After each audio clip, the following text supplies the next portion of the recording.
भागवतम प्रथम स्कंद अध्याय 9।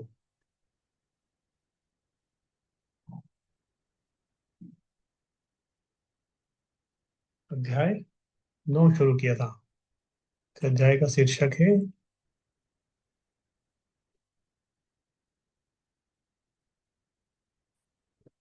भीष्मदेव की प्रार्थना।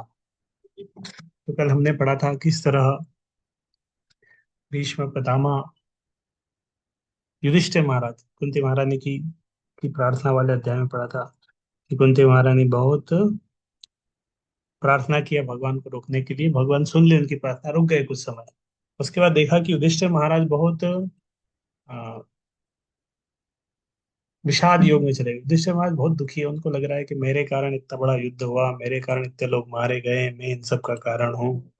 मेरा क्या होगा, मैं तो नरक में जाऊंगा, इस तरह अ, युधिष्ठिर महाराज बहुत दुखी थे। और युधिष्ठिर महाराज इतने दुखी थे कि उनको खुश करने के लिए, उनको सांत्वना देने के लिए, कन्विंस करने के लिए अलग ऋषि मुनि व्यास देव सब प्रयास किए। उनके हृदय का सेटिस्फेक्शन दूर नहीं हुआ। तो भगवान कृष्ण उनको ले गए, चलो भीष्म पितामह से मिलाते हैं। तो सारे उन्होंने बोला, पांचों पांडव बोले सब भीष्म पितामह से मिलने जाएंगे। सबको बोला सारे राजसी वेश पेश जाएंगे, ऐसे जनरल ड्रेस में नहीं जाएंगे, स्पेशल थोड़े अस्त्र शस्त्र और मुकुट वगैरह, कवच कुंडल, आभूषण वगैरह, तो एकदम राजसी वेश में जाएंगे ताकि भीष्म पितामह अंतिम बार देखेंगे, वो खुश होंगे सबको देखने से। तो हाँ, इस तरह अच्छा ड्रेस पहनना चाहिए, खुश होता कि सब। और विश्व पितामह खुश होंगे आप सबको इस तरह राजवेश में देख के, तो इतने बचपन से उन्होंने देखा, आपको कष्ट ही मिला। तो भगवान कृष्ण बोला सबको राजसी वेश में सबको लेके गए वहां पे। पांचों पांडव, कुंती महारानी, युधिष्ठिर महाराज, द्रौपदी और बाकी सब भी धीरे धीरे उस स्थान पर आने लगे। सबको लगा कि बड़ा कुछ होने वाला है यहाँ पर। तो बहुत सारे वर्णन था अलग अलग ऋषि मुनियों के बारे में, हमने पढ़ा था कल कि अलग अलग जगह से बहुत सारे ऋषि मुनि आ गए। सब अपने अपने आश्रमों से कुछ 3 दिन का छुट्टी लेके आ गए, बोला हमें छुट्टी दे दी। तो कुछ छुट्टी अप्लाई करके सब उस स्थान पे आने लगे। व्यास देव आए, परशुराम आए, गौतम ऋषि, वशिष्ठ मुनि, सप्त ऋषि, तो बहुत सारे ऋषि मुनि सब उस स्थान पर आए। और आ, उस स्थान पे जब आए तो विश्व पितामह ने सबका स्वागत किया। अब स्वागत क्या, अब तो कुछ बचा ही नहीं है। तो उन्होंने अच्छे शब्दों के साथ सबका स्वागत किया, वेलकम किया, अप्रिशिएट किया सबको, सबको देखा। तो इस तरह अच्छे शब्दों के साथ सबका स्वागत किया उन्होंने। और स्वागत करने के बाद, फिर भीष्म पितामह से युधिष्ठिर, भगवान कृष्ण बोला था युधिष्ठिर महाराज को आगे किया, कुछ थोड़ा कुछ प्रश्न पूछना है पूछ लो। तो युधिष्ठिर महाराज बोल रहे थे, तो हमने भीष्म पितामह कुछ बोल रहे थे। तो बोल रहे थे ये सब भगवान की अचिंत्य योजना है, कितना कष्ट है, ये पांचों धर्म धार्मिक पुत्र हैं, फिर बचपन से इतना कष्ट मिला उनको। भगवान, ये युधिष्ठिर महाराज बहुत आ, दुख जता रहे थे कि कितना कष्ट हुआ इनको। फिर बोले ये विधाता है, इसकी गति को कोई नहीं रोक सकता है, सब काल है, काल की गति अपरिवर्तनीय है, अचिंत्य योजना है। भगवान की अचिंत्य योजना को स्वीकार करो, इसका पालन करो। अब तुम नित्य के शासनाध्यक्ष होते हैं महाराज, आपको उन लोगों की देखभाल करनी चाहिए जो असहाय हो चुके हैं। तो भीष्म पितामह युधिष्ठिर महाराज बोलते हैं, अरे महाराज, आपको क्या करना है, अभी लोगों की देखभाल करना है जो असहाय हो चुके हैं। स्वीकार करो, ये भगवान की अचिंत्य योजना थी, इसको स्वीकार कर लो, पालन करो, अभी तुम शासन अध्यक्ष हो। ये हमने पढ़ लिया था। तो अब भगवान कृष्ण के बारे में बता रहे हैं। 18 नंबर श्लोक से हम पढ़ रहे हैं यहाँ तक, 18 नंबर। तो 18 से 24 नंबर श्लोक में बताएंगे glories, glorify the position of Krishna से। तो भगवान कृष्ण के बारे में बताएंगे 7 श्लोक में। तो बोले एष वेश भगवान साक्षात अद्यो नारायण। तो पहले वो अप्रत्यक्ष रूप से बोल रहे थे, ये सब भगवान की अचिंत्य योजना है, भगवान के कारण हुआ, काल भगवान के कारण हुआ, काल की योजना थी, अप्रत्यक्ष रूप से बोले। अब डायरेक्टली बोल रहे हैं कि यही तुम्हारे साथ में जो है यही भगवान। बोले ये श्री कृष्ण अकल्पनीय आदि भगवान ही है। ऐशवे भगवान साक्षात। आद्य नारायण, आद्य मतलब प्रथम, एष वै, यही निश्चय ही भगवान साक्षात, तो ये निश्चय यही भगवान है तुम्हारे साथ में, यही आदि नारायण, आद्यो नारायण पुमान, पुमान परम भोक्ता है। मोहयन मायया लोकम, तो मोहयन मायया लोकम, मोहयन यदि मोहित कर लेते, किसके द्वारा, माया के द्वारा, किसको, पूरे संसार के लोग को, सबको माया के द्वारा मोहित कर लेते।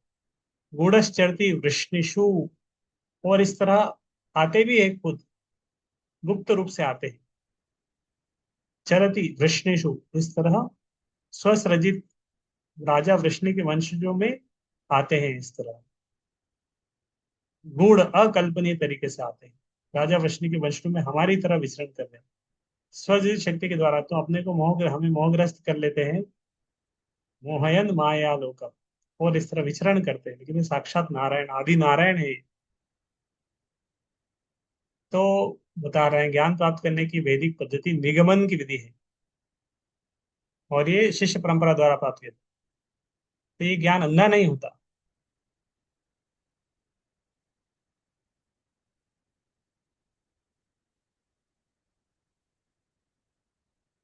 यहाँ पर एक अधिकारी व्यक्ति श्री कृष्ण को आदि भगवान तथा प्रथम नारायण बताया गया। आचार्य शंकर जैसे ऋषियों ने भी भगवद गीता अपने भाष्य के प्रारंभ में कहा कि भगवान नारायण सृष्टि से परे है, नारायण परो अव्यक्तात्, अंडम अव्यक्त संभवम, अंडश्यान्तस्विमे लोका सप्तद्वीपा चले। नारायण इस व्यक्त से परे है, दिव्य है।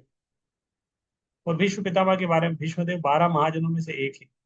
12 महाजन होते हैं जो धर्म की शिक्षा देते हैं, उसमें भीष्म पितामह भी एक है।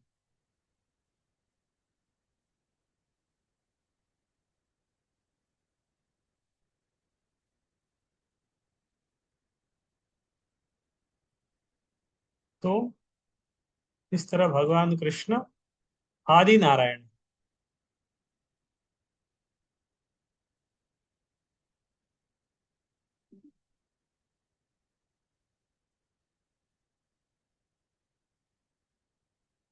तो अनेक आध्यात्मिक जगत है, असंख्य नारायण है, बहुत सारे असंख्य आध्यात्मिक जगत है, असंख्य वैकुंठ लोग भी है। भगवान श्री कृष्ण के प्रथम विस्तार बलदेव जी है, बलदेव जी के हैं, फिर से चार होते हैं, संकर्ष, प्रद्युम्न, अनिरुद्ध, वासुदेव। नारायण पुरुष राम कृष्ण अवतार में विस्तृत करते हैं, तो सारे अवतार विष्णु तत्व है, और इस सबके आदि स्रोत है वो प्रत्यक्ष भगवान है।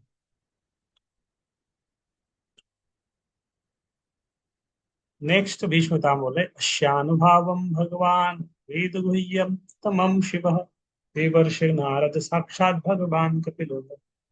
तो बोल रहे हैं राजन युधिष्ठिर महाराज, शिव जी, देव ऋषि, नारद, भगवान के अवतार कपिल, ये सभी प्रत्यक्ष संपर्क द्वारा भगवान की महिमा के विषय में अत्यंत गोपनीय जानकारी रखते हैं। इसलिए भगवान के बारे में हर कोई नहीं जानता, कुछ ही लोग जानते हैं। शिव जी जानते हैं, नारद मुनि जानते हैं, कपिल देव जानते हैं,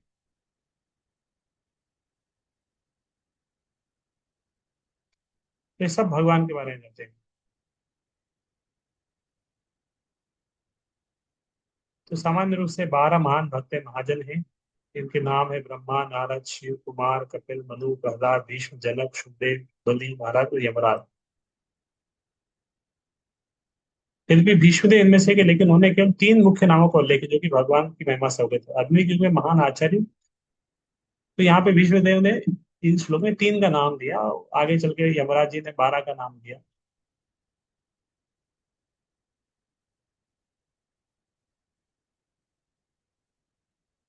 तो इस तरह जो महाजन है, भगवान के बड़े भक्त हैं, हमेशा भगवान की महिमा का गान करते हैं। यम मन्यसे मातुलेयम प्रियम मित्रम सुहृततमम अकरो सचिवम दूतम सुहृदादथ सारथिम। हे राजन, तुमने अज्ञानवश जिस व्यक्ति को अपना, मेरा ममय भाई, अपना अत्यंत प्रिय मित्र शुभेषित द्वितीय उत्तर बताए, वह स्वयं भगवान श्री कृष्ण है। तो भीष्म पितामह बता रहे हैं कि ये भगवान है, श्री कृष्ण है, तो अपनी अहेतु की कृपावश तथा अपने अनन्य भक्तों पर कृपा जताने के लिए सही प्रकार की सेवा करते हैं। तो भगवान इस तरह अपने भक्तों के ऊपर कृपावश सारी सेवा कर लेते हैं। जो सेवा देंगे सारी सेवा करते हैं।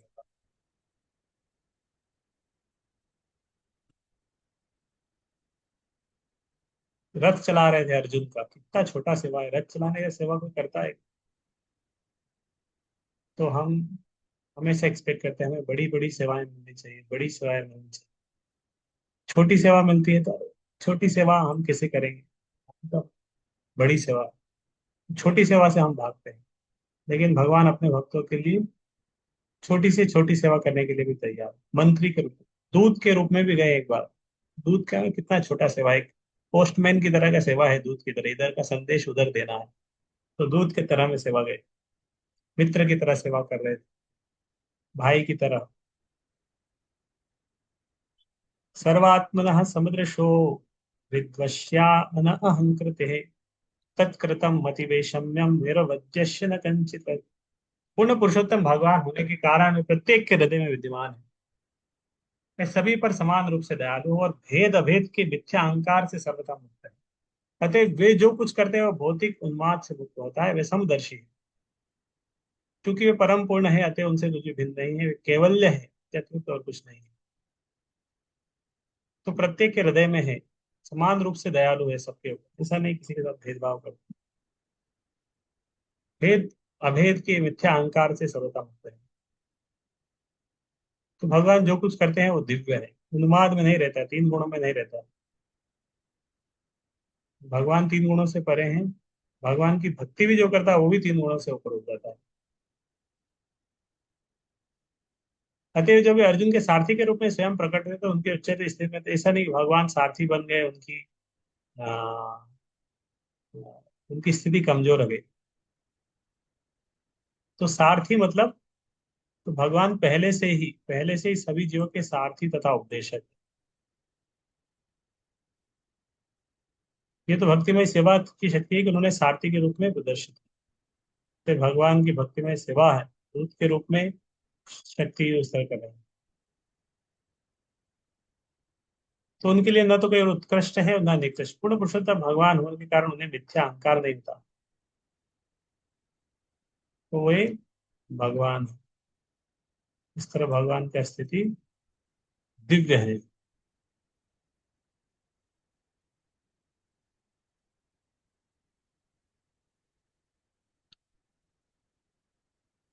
तथापि एकांत भक्तेषु पश्य भूप अनुकंपितम यत् में असून त्यजतः साक्षात कृष्ण दर्शन मागतः। तो पहले क्या बताया कि वो तो सबके ऊपर समान रूप से दयालु, किसी के ऊपर वो नहीं करते, समान रूप से दयालु है, अहंकार नहीं है, भेद अभेद नहीं करते। लेकिन अभी क्या बताया कि सभी पर समान रूप से दयालु होते हुए भी वे अब कृपा पूर्वक मेरे समक्ष आए, जब मैं मेरे जीवन का अंत कर रहा हूँ कि मैं उनका अनन्य सेवक हूँ। तो इस तरह वैसे भगवान सबके ऊपर समान है। लेकिन अगर कोई आ, उनका कृपा प्राप्त करता है, फोकस करता है, अटेंशन देता है, उसको ज्यादा कृपा करते हैं। जिस तरह सूर्य समान रूप से प्रकाश देता है, अभी जो घर में सो रहा है, 12 बजे उठता है, उसको थोड़ी सूर्य का प्रकाश मिले, सूर्योदय का सुबह का समय।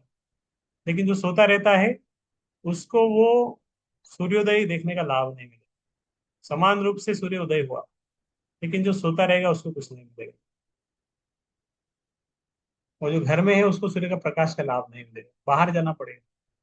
तो बाहर जाए तो सूर्य का प्रकाश मिलेगा, विटामिन डी मिलेगा। और भी कोई स्पेशल एक लेंस आ जाता है, तो लेंस व्यक्ति को और सूर्य का प्रकाश व्यक्ति फोकस कर सकता है। तो सूर्य समान रूप से है, लेकिन उस समान रूप से भी कुछ लोग उसका लाभ उठाते हैं, कुछ लाभ नहीं उठा पाते हैं। तो भीष्म पितामह बोल रहे हैं कि वो सबके ऊपर दयालु है, लेकिन वो मेरे मेरे ऊपर खुद स्वयं कृपा करने हुआ है। तो भगवा भक्त लोग इस तरह पूरी तरह से भगवान के शरणागत हो जाते हैं। तो परमेश्वर को अपना रक्षक मित्र स्वामी मानकर अनन्य श्रद्धा रखना शाश्वत जीव। इसके विपरीत सर्वशक्तिमान की इच्छा से जीव इस तरह बनाया गया कि जब पूर्णतः शुद्ध रहता है और सर्वाधिक शुद्धि होता है। भीष्म जी की मृत्युशैया के निकट भगवान कृष्ण इसलिए प्रकट हुए क्योंकि भीष्म उनके अनन्य भक्त थे। क्यों आए भीष्म पितामह के सामने भगवान कृष्ण? जरूरत थी, इतने सारे लोग हैं, कितने व्यस्त है भगवान का शेड्यूल। तो भगवान को जरूरत नहीं है समय निकाल के आके मिले उनसे, लेकिन आए क्योंकि भगवान उनके भक्त हैं इसलिए आए। तो भगवान कितने भी व्यस्त क्यों ना हो, अपने भक्तों के लिए समय निकाल के आ जाते हैं। अर्जुन का कृष्ण से कुछ शारीरिक संबंध था क्योंकि भगवान उसके ममेरे हुए थे, किंतु भीष्म से उनका कोई संबंध नहीं था। तो भीष्म से ऐसा कोई रिलेशन नहीं था कि चलो हमारे वो है का रिलेशन, तो शत्रु पक्ष से लड़े और क्रोध होना चाहिए उनके प्रति, शत्रु पक्ष से लड़ा है, बात नहीं मानी उन्होंने। फिर भी हाँ, लेकिन आकर्षण किसके लिए? आकर्षण का कारण आत्मा से एक घनिष्ठ संबंध था। आत्मा का परमात्मा के साथ हमेशा ही संबंध। तो अर्जुन के साथ भगवान का उस जन्म का एक शारीरिक संबंध था, लेकिन आत्मा के रूप में भीष्म पितामह के साथ भी संबंध है। और न केवल भीष्म पितामह, सारे जीवों के साथ संबंध है। तो इस तरह शारीरिक संबंध अधिक सुखद स्वाभाविक होता है। फिर भी इसलिए भगवान को नंद महाराज के पुत्र, यशोदा पुत्र इस तरह कहकर बोलते हैं, तो भगवान और प्रसन्न होते हैं। भगवान के साथ इस प्रकार शारीरिक संबंध होना भी भगवान की प्रेममय सेवा का आदान प्रदान करता है। तो इसलिए भीष्म देव ने भी यहाँ पे इसमें क्या बताया, विजय सखे कह के वो उच्चारण किया। इस श्लोक में नहीं, आगे आने वाले श्लोक में जब वो प्रार्थना करेंगे उस समय वो बोलेंगे अ, विजय सखे, पार्थ सखे आदि कहकर तो कहते हैं। सखे वो अर्जुन के मित्र है। तो इस तरह भीष्म पितामह अर्जुन के साथ कृष्ण के मित्र है। विजय सखे कहकर आगे जब वो प्रार्थना करेंगे तो इसमें वो उच्चारण करेंगे।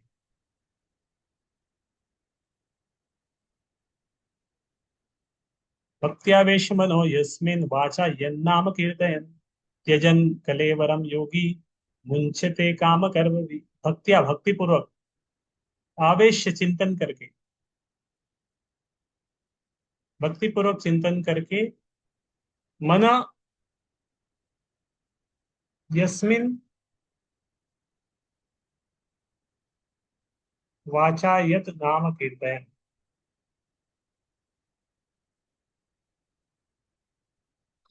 तो इस तरह अगर भगवान जिनको एकाग्र भक्ति चिंतन से भक्तों के मन में प्रकट होते हैं, तो भक्तों के समय भी, मृत्यु के समय भी भगवान के सामने प्रकट होते हैं, भक्तों के सामने आते हैं।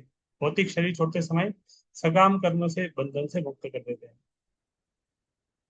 तो वास्तव में उद्देश्य है मन को केंद्रित करना, फोकस करना और भगवान की तरफ लगाना है। जिस प्रकार मन को एकाग्रचित करता है उसको योगी कहते हैं। और सबसे श्रेष्ठ योगी कौन है? जो भगवान का सेवा में प्रतिदिन 24 घंटे लगता है। भगवान की सेवा में जिसका मन लगा है वही सबसे बड़ा योगी है। अगर किसी का उद्देश्य भगवान की सेवा में कुछ भी नहीं, योगा कर रहे हैं, लेकिन उद्देश्य क्या है? अच्छा शरीर, स्वस्थ शरीर हो हमारा, स्वस्थ शरीर हो उनका, तो भगवान से कोई कनेक्शन नहीं होगा उसको।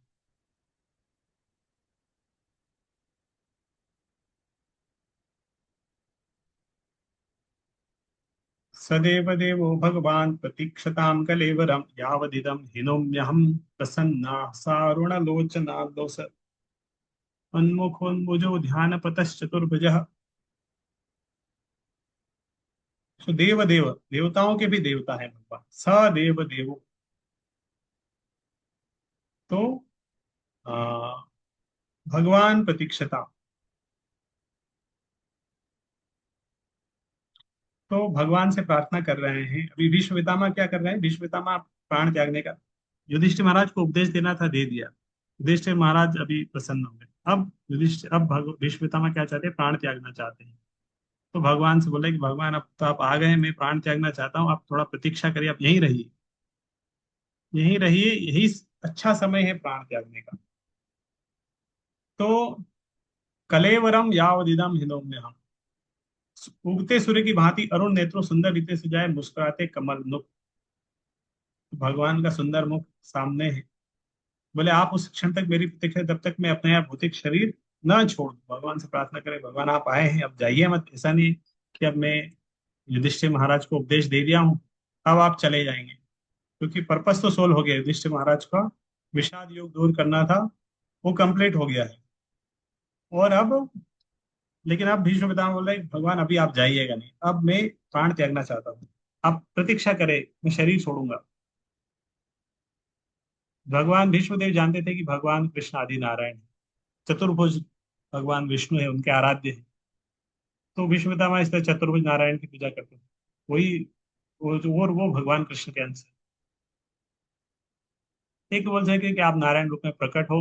वैष्णव सदा ही आचरण में विनीत होता है। यदि वो शत प्रतिशत निश्चित था इस शरीर को त्याग कर भीष्मदेव वैकुंठ जा रहे हैं, तो भी विनीत वैष्णव रूप में उन्होंने भगवान की सुंदर मुखाकृति देखनी चाहिए। तो भीष्म पितामह वैसे ही महाजन है, उनको भी पता था कि मृत्यु के बाद जाएंगे वो भी। फिर भी अब भगवान सामने है तो विनीत भाव से बोल रहे हैं कि आप, मैं आपको देखना चाहता हूँ। इस तरह हरिदास ठाकुर 3 लाख नाम जप करते थे, लेकिन जब बुढ़ापा आ गया, शरीर त्यागने का समय आया, उन्होंने भगवान से प्रार्थना की, चैतन्य महाप्रभु से, मैं, आप मेरे सामने रहिए, मैं आपको देखते हुए प्राण त्यागना चाहता हूँ। तो विशेष प्रार्थना करी उन्होंने। तो जीवन भर हरे कृष्ण मंत्र जप किया, चैतन्य महाप्रभु की गोद में सिर रखकर श्री कृष्ण चैतन्य इस तरह उच्चारण करते हुए प्राण त्याग दिया, भगवान का सुंदर मुख का दर्शन करते।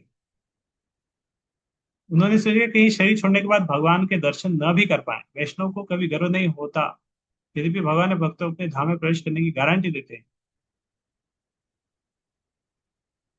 तो अब भीष्म पितामह की इच्छा से, उनके ऊपर तो इच्छा मृत्यु का समय है, तब वो इच्छा से प्राण त्यागेंगे। प्रकृति के द्वारा बाध्य नहीं है कि प्रकृति उनको मार सकती है, स्वेच्छा है, जब चाहेंगे तब शरीर त्यागेंगे।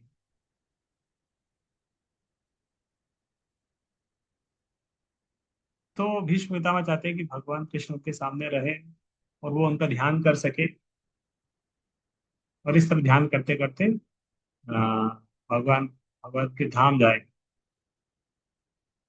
सुत उवाचा, अभी सुत गोस्वामी बोल रहे हैं, सुत गोस्वामी ये कथा बता रहे हैं शौनक आदि ऋषियों को।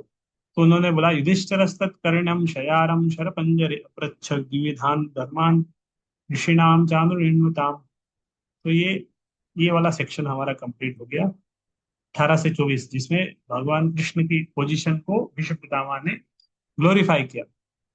अब 25 से 28, तो 25 से 28 ये 3 श्लोक है, जिसमें 4 श्लोक में थोड़ा सा इंस्ट्रक्शन देंगे भीष्म पितामह युधिष्ठिर महाराज को। इस प्रकार अग्रपूर्ण रूप में बोलते थे कि महाराज युधिष्ठिर ने समस्त महर्षियों की उपस्थिति में उनसे विभिन्न धार्मिक कृत्यों के अनिवार्य प्रश्न पूछे।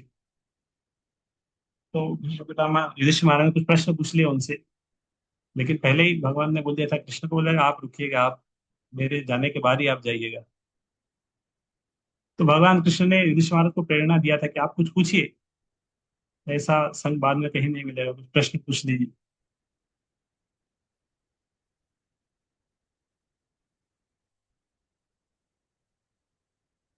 तो हाँ, भगवान कृष्ण ने युधिष्ठिर महाराज को प्रेरित किया कि वे अनेक महर्षियों की उपस्थिति में भीष्म देव से प्रश्न पूछे।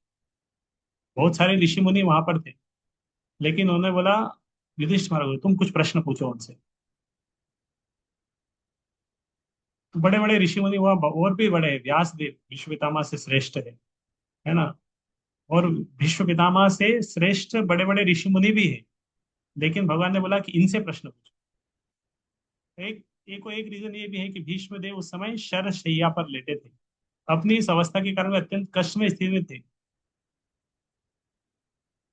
कितना कष्ट होगा, हमें बुखार हो जाता है, थोड़ा सा पेन होता है, हम लेट जाते हैं, कुछ नहीं कर पाते, जब करना हो भी सोते सोते करते हैं।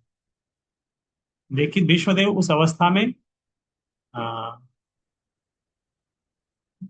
लेकिन भगवान श्री कृष्ण यह सिद्ध करना चाहते हैं कि शुद्ध भक्त सदैव आध्यात्मिक प्रकाश के कारण शरीर तथा मन से पूर्ण रूपेण स्वस्थ रहते हैं।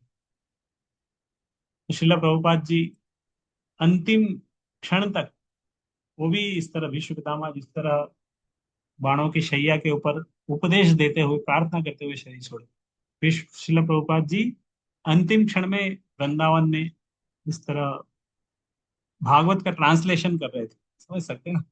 भागवत का ट्रांसलेशन कर रहे थे इंग्लिश में, संस्कृत में। कितना उनका सोच सके कि शरीर तथा मन कितना स्वस्थ अवस्था में था। अभी थोड़ा सा बुढ़ापा आने लगता है और मन खराब हो जाता है, उत्साह नहीं रह पाता है पहले से। लेकिन यहाँ भीष्म पितामह का मन पूर्ण रूपेण स्वस्थ है। मतलब भगवत भक्त किसी भी अवस्था में रहकर जीवन की सही दिशा बताने में समर्थ होता है। युधिष्ठिर भी चाहते थे कि वहां उपस्थित व्यक्तियों से, जो भीष्मदेव से अभी अधिक विद्वान लगते हैं, उनसे न पूछकर अपनी समस्याओं का समाधान भीष्मदेव से करें। यह सब चक्रधारी कृष्ण की योजना है। तो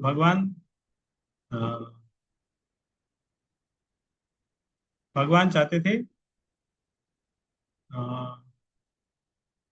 कि भीष्मदेव प्रश्नों के उत्तर दें। बाकी सब भी बहुत सारे हैं, सब प्रश्नों के उत्तर दे पाएंगे, लेकिन भीष्मदेव अ, की ग्लोरीज को बढ़ाने के लिए, भीष्म देव को की महिमा को बढ़ाने के लिए भगवान ने बोला कि इनसे प्रश्न पूछो, ये बताएंगे। और विश्वदेव किस तरह शरशैया के ऊपर लेटे हुए प्रश्नों का उत्तर दे रहे हैं। मतलब शरीर उनका बहुत परेशान स्थिति में है, मन उनका पूरा आध्यात्मिक चेतना में, प्रश्नों का उत्तर दे रहे हैं, प्रश्न सुन रहे हैं, उत्तर दे रहे हैं। श्रील प्रभुपाद जी अंतिम क्षण तक भागवत का ट्रांसलेशन कर रहे थे। उनके भक्त श्लोक पढ़ते थे, वो सुनते थे श्लोक को, अनुवाद कर रहे हैं, तात्पर्य दे रहे हैं। प्रथम दसम स्कंद के 13वें अध्याय के तात्पर्य डिटेल में पढ़ेंगे तो ये वही तात्पर्य है जो प्रभुपाद जी ने उस समय दिए। महाराज युधिष्ठिर के पूछे जाने पर भीष्मदेव ने सर्वप्रथम व्यक्ति की योजनाओं के अनुसार जातियों के वर्गीकरण तथा जीवन के आश्रमों का वर्णन किया। फिर उन्होंने क्रमबद्ध रूप से निवृत्ति तथा प्रति मार्ग दो खंडों का, तो ये सब महाभारत में पढ़ेंगे। तो यहाँ पे तो 3-4 श्लोक में है, डिटेल में पढ़ना है कि क्या उपदेश दिए, तो उसके लिए भागवत खोलना पड़ेगा, महाभारत खोलना पड़ेगा। महाभारत हजार बहुत सारे श्लोक है, डिटेल में सब चार वर्णों के बारे में क्या उपदेश दिया था भीष्म पितामह ने। और विश्व ने सभी मनुष्यों के लिए 9 योग्यता बताई। सारे मनुष्यों के लिए 9 योग्यता है। क्रोध न करना, क्रोध नहीं करना चाहिए। झूठ न बोलना, झूठ नहीं बोलना चाहिए। धन संपदा का समान वितरण करना। क्षमा कर देना। विवेक पत्नी से ही संतान उत्पन्न करना। मन से शुद्ध तथा शरीर से स्वच्छ रहना। किसी के प्रति शत्रु भाव न रखना। सरल होना। सेवकों या आश्रितों का पालन करना। उपरिक्त प्राथमिक योग्यताओं को अर्जित किए बिना मनुष्य को सभ्य नहीं कहते। सभ्य बनना है तो ये विश्वदेव की द्वारा बताई गई 9 योग्यताएं। ब्राह्मणों, प्रशासनिक व्यक्तियों, क्षणिक समुदाय, अलग अलग लोगों के लिए बहुत सारे, फिर प्रभुपाद जी ने छाट के हमारे लिए कुछ बता दिया। ये उनके 9 वो।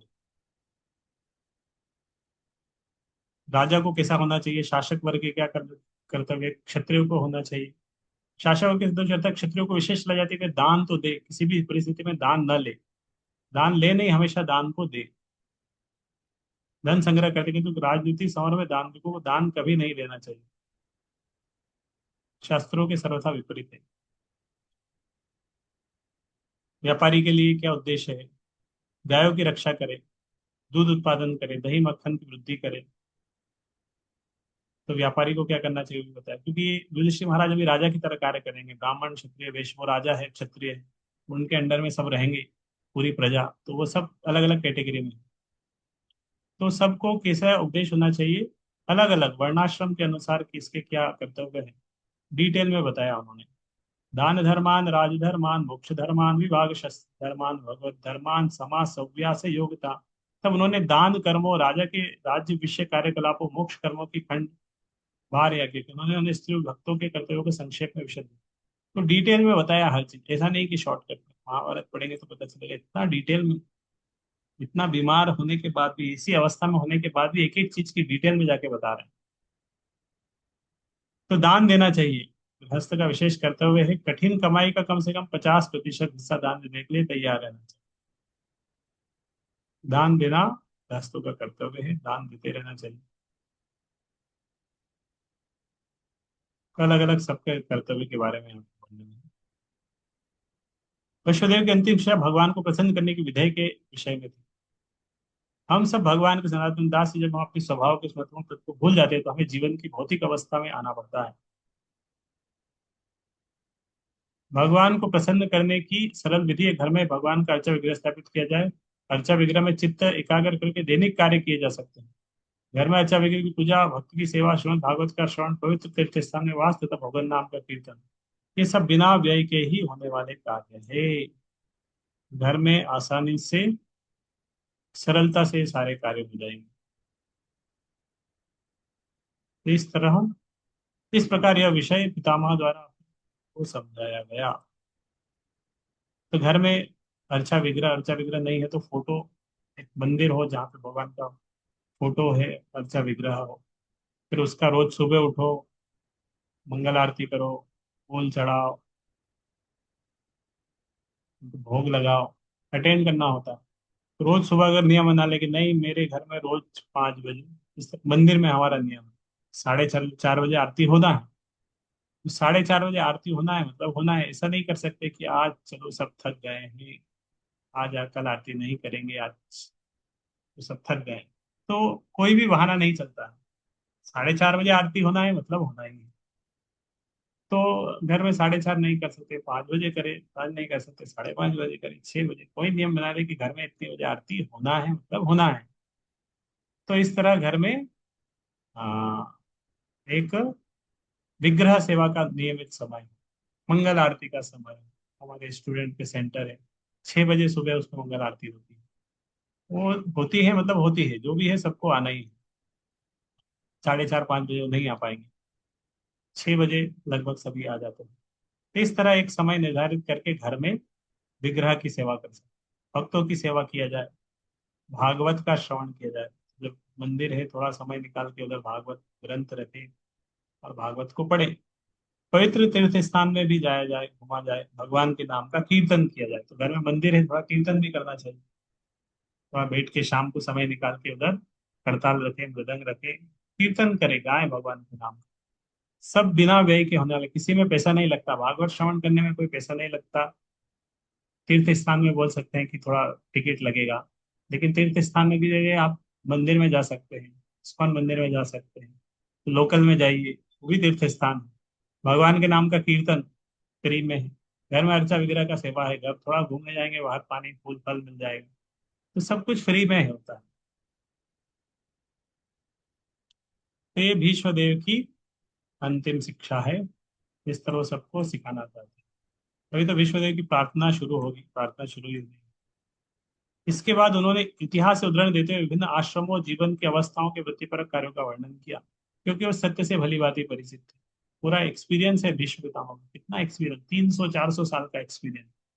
कितना वैल्यू होता है एक्सपीरियंस का।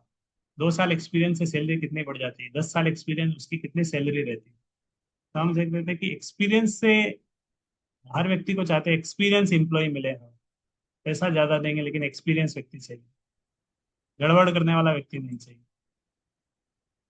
तो एक्सपीरियंस का, और इनके पास तो कितना हाई एक्सपीरियंस है, 400 साल का एक्सपीरियंस। कितनी जनरेशन की जनरेशन उनके सामने निकल गई, तो बहुत एक्सपीरियंस है। कितना वैल्यू होगा है विश्व पितामह। धर्मम प्रवदस्तस्य सकालः प्रत्युपस्थितः, यो योगिनश्छन्दं मृत्योर्वांछितस्तुत्परायण। जब भीष्मदेव वृत्तिपरक कर्तव्यों का वर्णन करते तभी सूर्य उत्तरी गोलार्ध की ओर चला गया। इच्छानुसार बनने वालों की वाली योगी इसी अवधि की कामना करते हैं। इस तरह समय बीतते गए, सूर्य दक्षिणी गोलार्ध में था, अभी उत्तरी गोलार्ध में आ गया। तो ये योगी के लिए अच्छा समय होता है, जब सूर्य उत्तरी गोलार्ध में, उस समय प्राण त्यागना चाहिए। तो बहुत सारे लोग बोलते हैं कि इसीलिए भीष्म पितामह इंतजार कर रहे थे, अभी तक प्राण उन्होंने नहीं त्यागे, क्योंकि वो उत्तरी गोलार्ध में सूर्य का वेट कर रहे थे। वो सूर्य का वेट नहीं करते, वो भगवान कृष्ण का वेट कर रहे थे वास्तव में।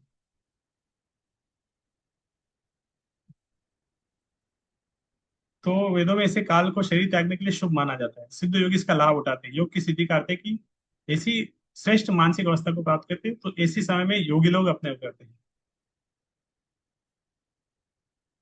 यह एक विभिन्न विज्ञान है। भीष्मदेव इसका सदुपयोग करना चाहते थे, वे अपना शरीर छोड़ने के लिए उपयुक्त समय की प्रतीक्षा में थे।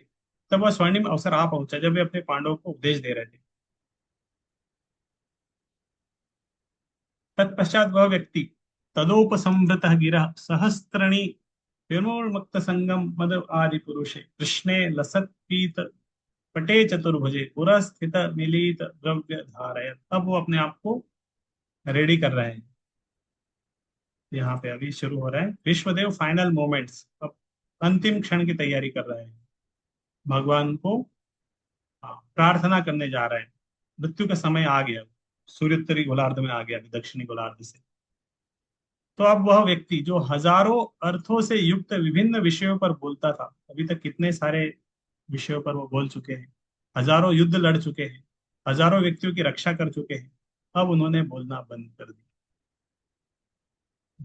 कर दिया उन्होंने। उसने समस्त बंधन से पूर्ण रूप से मुक्त होकर अन्य सभी वस्तुओं से अपना मन हटाकर अलग अलग जगह मन लगाता, हर जगह से मन हटा लिया, अपने खुले नेत्रों से उन भादी भगवान श्री कृष्ण पर टिका दिया जो उनके समक्ष खड़े थे, जो चार भुजाओं वाले थे और जगमग करते एवं चमचमाते हुए पीत वस्त्र धारण किए थे।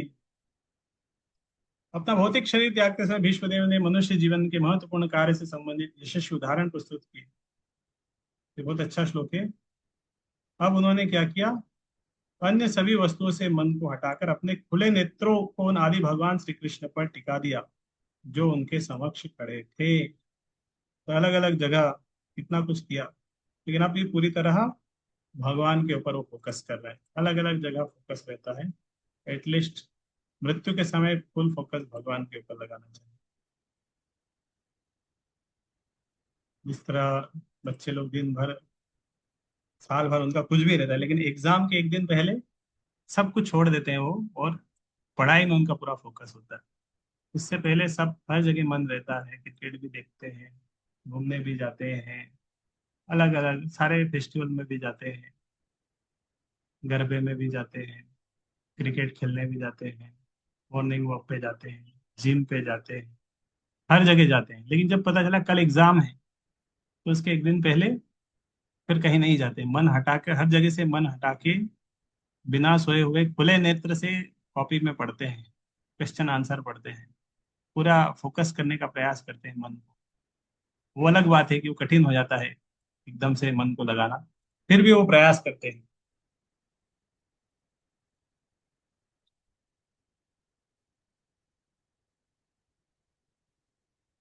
इसमें कोई संदेह नहीं कि उसकी भगवान के धाम में वापस जाने का निश्चित है। इसकी पुष्टि भगवत गीता में होगी। मृत्यु के समय 8वें अध्याय में ये कुछ श्लोक आते हैं। 8वें अध्याय का 5 है, अंत काले च मामेव स्मरन् युक्तः कलौ। जो मृत्यु के समय भगवान का स्मरण करता है, भगवान बोलते मेरे पास आएगा। फिर बोला अगर मेरा स्मरण नहीं करेगा, शरीर त्यागते समय किसी और का स्मरण करे, तो जिस भाव का स्मरण करेगा उसका उसका अगला शरीर हो जाएगा। तो भगवान ने इसलिए बोला कि इसलिए है अर्जुन, तुम सदैव हमेशा मेरा ही चिंतन करो। कभी भी मृत्यु आ सकती है, मेरा चिंतन करोगे तो मेरे पास आ जाओगे। पता चला हम सोचते रह गए हाँ मृत्यु के समय भगवान का चिंतन कर लेंगे, अभी तो नहीं कर रहे हैं, पर अभी मृत्यु आ गई तो इसीलिए भगवान ने बोला सदैव मेरा चिंतन करो। फिर अर्जुन बोल सकता है अरे नहीं भगवान, मेरे से चिंतन होगा नहीं। तो भगवान ने बोला अभ्यास चेत अभ्यास योग युक्त न चेतसा न अन्य गाव। इस तरह भगवान ने बोला अभ्यास योग युक्त न चेतसा न अन्य गाव। तो भगवान ने बोला कि आसान नहीं है, तुम्हें प्रयास प्रैक्टिस करना पड़ेगा। अभ्यास योग युक्त न, अभ्यास करो मन को मेरे स्मरण करने के लिए। तो ये हमारा अभ्यास का प्रोसेस है। सुबह जल्दी उठो, मंगल आरती करो, जप करो, भागवत सुनो, ये हम प्रैक्टिस कर रहे हैं, अभ्यास कर रहे हैं। इसी से स्मरण आएगा। अभ्यास छोड़ देंगे तो स्मरण भी नहीं आएगा। फिर कैसे स्मरण करना है उसके बारे में कुछ श्लोक है, ये 8वें अध्याय के गीता के श्लोक है। 15 नंबर श्लोक तक प्रभुपाद ने बताया। 15 नंबर होता है कि दुखों से दुखालय शाश्वतम। विश्वदेव को इच्छानुसार चित्त त्यागने की सिद्धि प्राप्ति और मृत्यु के समय अपने समक्ष विष्ट श्री कृष्ण को पाकर वे धन्य थे। विशुद्धया धारणया हता शुभ दीक्षितवाशु गतायुधम शमे निवृत्त सर्वेन्द्रिय वृत्ति विक्रम तुष्टावजन्यम विसृजन जनार्दनम। तो शुद्ध ध्यान द्वारा भगवान श्री कृष्ण को देखते हुए तुरंत समस्त भौतिक अशुभ अवस्थाओं से, तीरों के घाव से होने वाली शारीरिक पीड़ा से मुक्त हो गए। इस प्रकार उनकी सारी इंद्रियों के कार्यकलाप रुक गए। उन्होंने अपने शरीर को त्यागते हुए समस्त जीवों की नियंता की दिव्य भाव की स्तुति की। तो और इस तरह शारीरिक पीड़ा से वो मुक्त हो गए थे। इंद्रिय कलाप सारे रुक गए थे।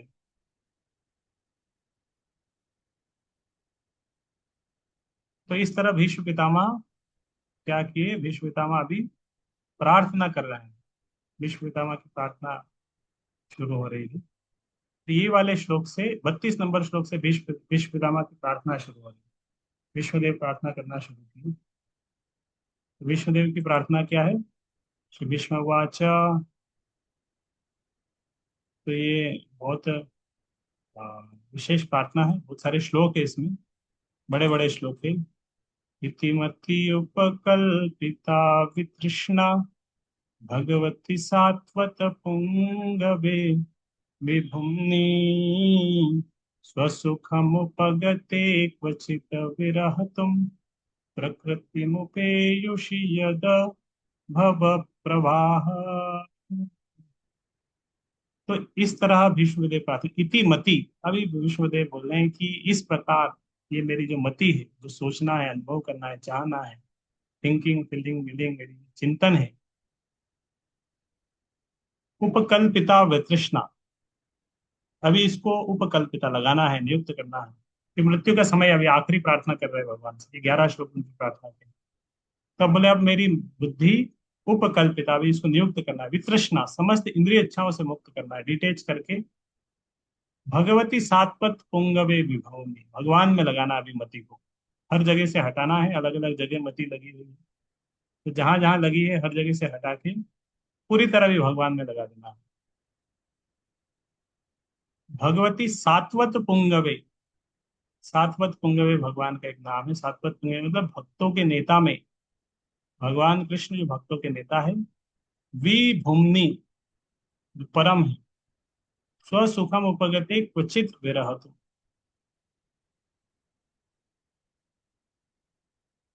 विष्णु ने कहा, अभी तक मैं जो सोचता, जो अनुभव करता था, जो चाहता था, वह विभिन्न विषयों वृत्तियों के अधीन था।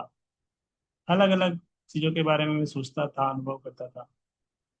लेकिन अब मुझे परम शक्तिमान भगवान श्री कृष्ण में लगाने दो। अब मेरी मति को इधर उधर नहीं लगाना, भगवान में ही लगाना है। तो सदैव आत्मतुष्ट रहने वाले हैं, किंतु कभी कभी भक्तों के नायक होने के कारण भौतिक जगत में अवतरित होकर दिव्य आनंद लाभ करते हैं। यद्यपि यह सारा भौतिक जगत उन्हीं के द्वारा सृजित है।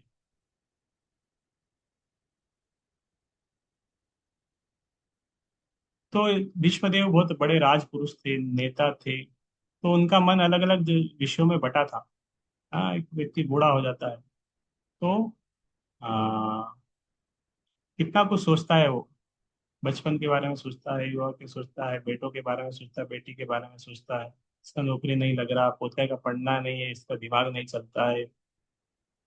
तो सारे चीजों के बारे में वो सोचता रहता है, बूढ़ा बूढ़ा व्यक्ति।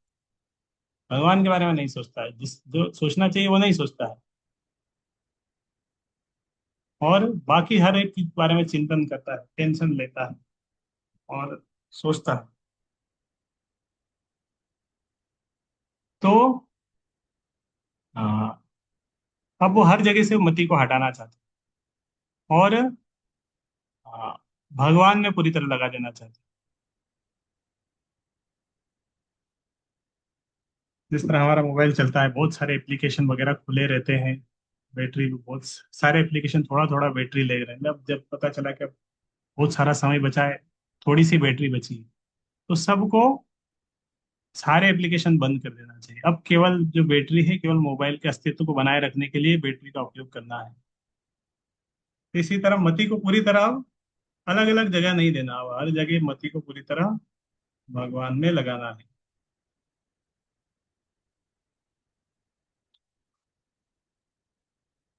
गीता में भगवान ने यही बोला, मन मना भव मत भक्तो मद्याजी माम।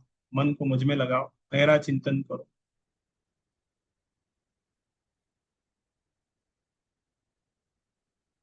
इसके बाद वो भगवान से प्रार्थना करें। त्रिभुवन कमनम तमाल वर्णम रवि कर गौरवराम्बरम दधाने। तो भगवान के सुंदर रूप का वर्णन कर रहे हैं, क्योंकि भगवान का दर्शन कर रहे हैं अभी विश्व पितामह। तो पहले तो उन्होंने बोला मैं अपनी बुद्धि को भगवान आप में लगाना चाह रहा हूँ। वो भगवान का दर्शन कर रहे हैं तो भगवान के सुंदर रूप का भी वर्णन करने लगे कि भगवान का सुंदर फिर से त्रिभुवन कमनम, सब भगवान की इच्छा करते हैं, विष्ट इच्छा करते हैं तीनों में। तमाल वर्णन, तमाल वृक्ष जैसे नीला रंग का उनका शरीर है। और रविकर घोर वराम वरम दधाने, रविकर सूर्य की जो किरणें हैं, इस तरह सुनहरा रंग है, घोर वरम, सुबह सुबह का विशेष रूप से, सुबह के जो सूर्य की किरणें हैं कितने सुनहरे रंग की होती है। तो सुबह सुबह अर्ली मॉर्निंग में सनराइज देखना चाहिए, उसकी सुबह की किरणें सुनहरे रंग की होती है। वराम वरम, चमचमाता वस्त्र पहने हुए, तो उस तरह जो सूर्य की किरणें का जो कलर है सुबह वाली, उस तरह की किरणों के समान भगवान का सुनहरा वस्त्र चम पहने हुए हैं भगवान, और वो चमचमा रहा है। वपुर अलक कल व्रतान नाब्जम, भगवान का जो शरीर है अलक कुल आवृत, अलक कुल आवृत मतलब चंदन की रचना से आवृत है। भगवान का फेस के ऊपर अलग अलग पेंटिंग्स वगैरह होती है, अलक कुल। अनान अब्जम, कमल के समान मुख है भगवान का। विजय सखे रतिरस्तु में अनवद्य, थोड़ी देर पहले प्रभुपाद तात्पर्य में बता रहे थे कि वो अपने वो भीष्म पितामह अर्जुन के नाम से कनेक्ट करके बोले विजय सखे, पार्थ सखे, अर्जुन के मित्र है वो। तो बोल रहे विजय सखे रतिरस्तु में अनवद्या है, विजय सखे मैं चाहता हूँ मेरी मति आप में लगे। तो अभी तक कितने 33 श्लोक, इसमें अभी बचे हैं 49। तो